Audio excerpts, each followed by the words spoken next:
Hello বন্ধুরা, সবাইকে শুভ সকাল। এপি ব্লগে আমি প্রিয়া তোমাদের অনেক অনেক ওয়েলকাম জানাচ্ছি।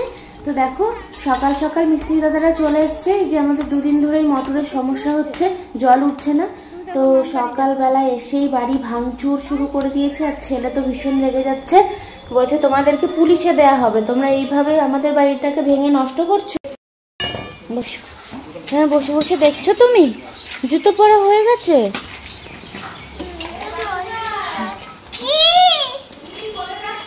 হ্যাঁ, রওনা দিয়ে দিয়েছি।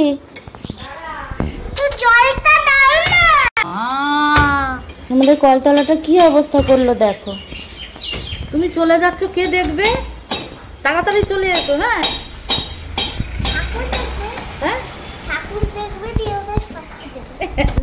বলছে এদেরকে পুলিশে দেবে, ওগুলো ওই জায়গাটা করছে বলে। ভালোর জন্যই করে দিচ্ছে দাদা। দেখো সব জল, তোলা হয়নি কিচ্ছু। ব্যাগ গুছিয়ে চললাম। চলো চলো। সর্দি সর্দি, দাঁড়াও দাঁড়াও, আমার আসলাম।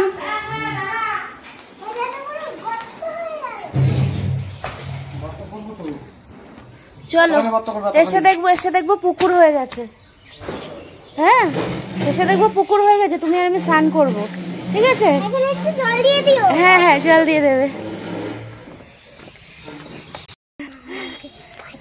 মামাকে ভয় দেখাবে? আচ্ছা আচ্ছা, মামাকে এখন ভয় দেখাবে। আমার অবস্থা খারাপ, চোখ মুখ ফুলে। চল।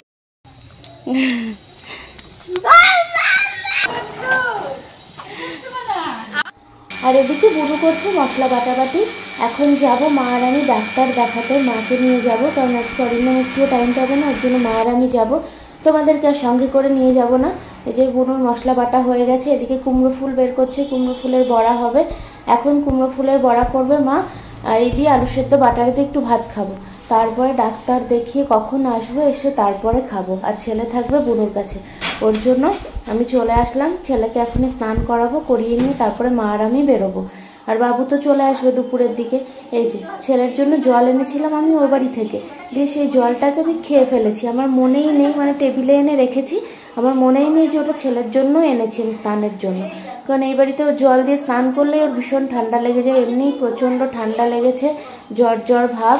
তো ভাবলাম যে না, জল চেঞ্জ করে লাভ নেই, আমি জল নিয়ে যাই, কিন্তু অর্ধেক জল খাওয়া হয়ে গেছে। কি করব বলো? তো সেই অর্ধেক মানে এক মগ মতো জল ছিল, সেই জলটা দিয়ে স্নান করালাম। তো চলো আমরা ডাক্তারের কাছ থেকে আসি, তারপরে এসে আবার তোমাদের সাথে কথা হবে, কখন জানি না। চলো এবার ক্যামেরা অফ, খেয়ে নি। চলো, আমি মা আর বুনু। গুড ইভিনিং বন্ধুরা, অন্ধকার, এখন যাচ্ছি বাড়ি। মা আমাকে টোটোয় তুলতে যাচ্ছে, আর ওই দুটো নাচতে নাচতে যাচ্ছে সামনে। চলো বাড়ি যাই। এই দাঁড়া, বাড়ির দিকেই যাচ্ছি, টোটোর জন্য দাঁড়িয়ে রয়েছি। তো পাশের বাড়ি বৌদির সাথে দেখা হলো, তাই মা আমি আর বৌদি একটু গল্প করছি।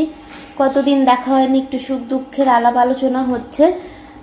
তো আমরা ডাক্তার দেখিয়ে ফিরেছি তখন 5টার দিকে, দিয়ে এসে আর ভাত টাত কিছু খাইনি, কারণ ওখানেই খেয়েছি একটু হালকা পাতলা। দিয়ে বাড়িতে এসে একটু চা খেলাম, দিয়ে বেরিয়ে পড়লাম, না হলে না আবার টোটো পাওয়া যাবে না বেশি রাত হলে। তো চলো বাড়িতে গিয়ে আবার ছেলেকে হোমওয়ার্ক করানো আছে। চলে এলাম বাড়িতে, রাবার মুখে দেয় না, ছি। এসে এখন হোমওয়ার্ক করাবো, ওর জন্য তাড়াহুড়ো করে আরো আসলাম। কালকে সকাল সকাল স্কুল, ওর জন্য। এরা বাবা, আসো আসো আসো আসো। কেন গো? বসো বসো বসো। ও মু তোমার জন্য রান্না করেনি? মু রান্না করেনি বলছে, তাই তুমি চলে যাও, একদম আসবে না, আমার জন্য রান্না করেনি।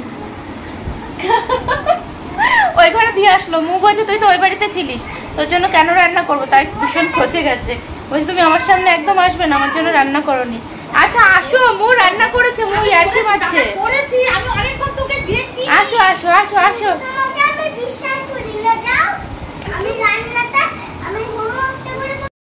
এখন কর্তাগিন্নিতে প্রচন্ড পরিমাণ ঝামেলা চলছে, সারাদিন দেখা হয়নি, বাড়িতে ফিরেই তুমুল ঝগড়া শুরু হয়ে গেছে।